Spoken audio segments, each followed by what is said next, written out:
Man, why can't I stop thinking about my ex? Let's dig into it. I'm your host, Anthony Thompson, founder of Divorced Dads of America. This is a place where we're rebuilding a million divorced dads, transforming their life and the next generation. We're to defy the odds of divorce for yourself and for your children. That's why we're here. That's what this is. Frameworks, systems, everything you need to start right now today. I'm going to give you a challenge probably at the end. There's going to be a few questions that you can take away. Do something with this. Do not just consume. I don't need more divorced dads that are sitting and doing nothing. I want to see you guys out there activated, engaged, and changing your life. One of the questions that happens the most starts with this about the ex. She's gone, but she's not. You still hear her voice when you're driving, maybe when you pass that place, when you go by a certain area. You replay what you said, what you didn't say, maybe what you could have fixed. Every time your mind loops back to her, you lose energy, you lose focus, you lose peace. So I guess why can't you stop thinking about her? And what can you actually do about it? Now this is going to be a little bit broad. There's some dads that could care less about their ex. There's some that still, still want to talk to their ex. Their ex left and they were still in love. They still had this moment. So I'm going to do my best to talk a little bit about both, because what I do hear often is how much that you are thinking about them, how much that you start to ruminate about scenarios and about things. What do? Right? Your mind has been wired, many of you, for years, maybe more than a decade, with this individual that was your best friend, the love of your life. I've been there. That was me. The person you were always with, the person you confided in, the person you sit on the couch with and joke and have fun and all of those things and all of those memories all around the world. Now they're gone. And what do? One of the things in REBT is goes like this. It's not the event. Again, we talk about this a lot. It's not the event. It's the belief you still hold about the event. Many are not obsessed with your ex. Maybe you are. You're attached to an identity that you had with her. That's what's going on here. You're attached to an identity that you had with her. I didn't want to see my ex leave. The identity I had and the hole and the failure that I faced was that I was no longer married. I was contaminated goods. I was a virus in this faith world that I lived in and I grew up in. How could a guy like myself, who traveled and worked with some of the greatest ministries and greatest pastors and greatest leaders in the world, how could his marriage get blown up? How stupid was he? How foolish was he? These are all the thoughts that I would have for myself about what was going on. I should know better. How did I miss it? How did I not have this handled? How did I not have this buttoned up? How could she just leave? And so I had to deal with so much of that failure, so much of that loss of that identity, that now I've blown something up that in my life, in my world, that wasn't supposed to happen. Neuroscience says it like this: the brain releases dopamine when replaying emotional memories. And so your brain literally confuses pain for connection. That's what happens in many of these times. And I guess for me, it wasn't as difficult, although there are times. I remember one of the most recurring things for myself, one of the most recurring things that I hear with dads is how they're online and they're searching and looking of what their ex is doing. It's like this social stalking that they're doing.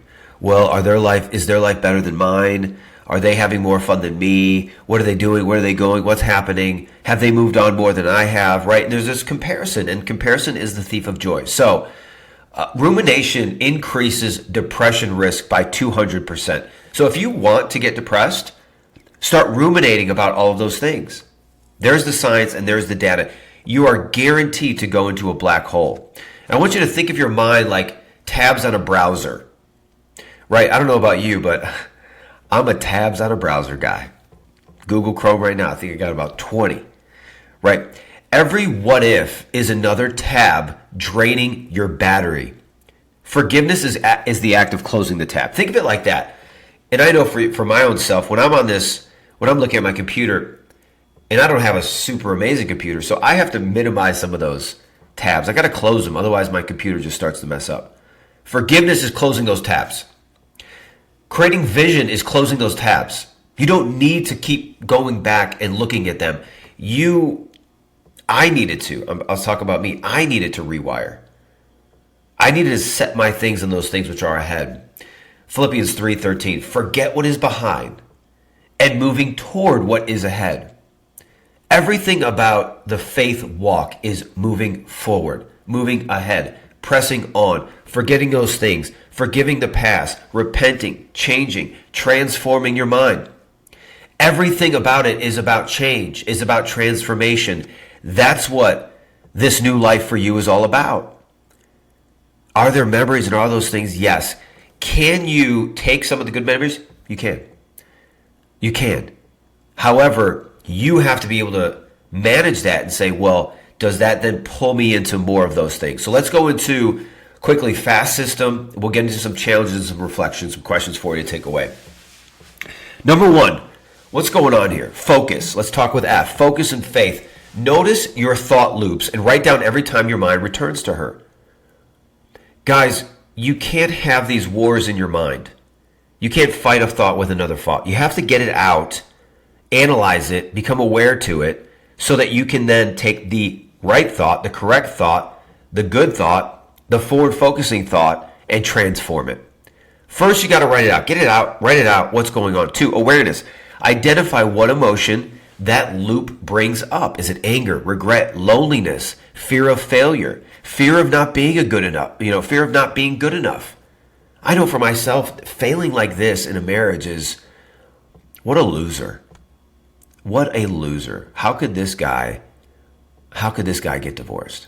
Speaking to myself. And maybe you felt like that. Maybe it came often swiftly, but become aware of it. The emotions, I'll tell you what, those emotions will drain you. If you're looking to move forward or in any way, you'll be drained. You won't have the energy, you won't have the drive, you won't have the vision, you won't have the mission. They will not be there. That is why the enemy comes to steal, kill, destroy, and distract. John 10:10. Why? He doesn't want you getting into a future that's rebuilt. He doesn't want you having a mind that is restored. He doesn't want you becoming an awesome dad, even better than before. He doesn't want you to crush moments and maximize those. Absolutely not. He wants your children to be buried in rehab, stuck on drugs, teenage pregnancies, jail time, all of those things. That's what the enemy's after for your children and after you. Strategy. Replace each thought with a declaration. I release what I can't control. All of these thoughts have to be transformed into the thought that you want. And you will become like a machine on this. Every time a negative thought comes in, the more reps, your mind renews. Lastly, transformation. You stop fighting the memory and you start renewing your mind. You have got to look at the transformation of what you want. That is it. That's as simple as it is. You cannot look at the past. You cannot focus and ruminate on the past. You have to move into the future. So let's go into a challenge here. I think for you guys, Philippians 3:13 literally needs to be a life verse for you.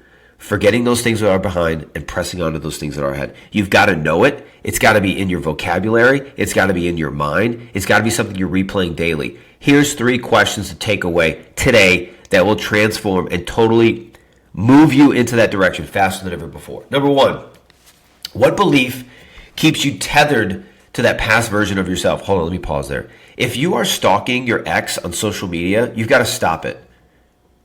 I don't care if you got to turn your phone off. I don't care if you have to delete the app. You will not move forward. It is not you against her. It is you versus you. That's it. That is the match. Every day we're saying, am I a little bit better than yesterday? Okay, I'll move on because I don't have time for that. Are you addicted to the story of pain more than the possibility of peace? Are you addicted to the story of pain more than the possibility of peace?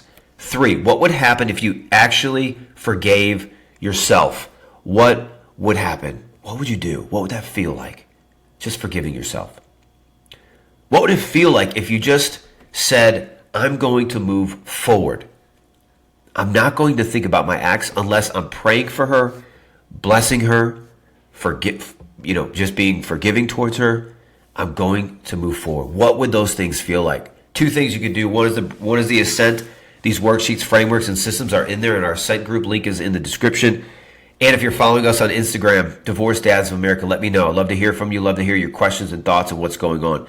This is the day the Lord has made, man. Rejoice. I love you guys, and I'm going to see you on the next one. God bless you.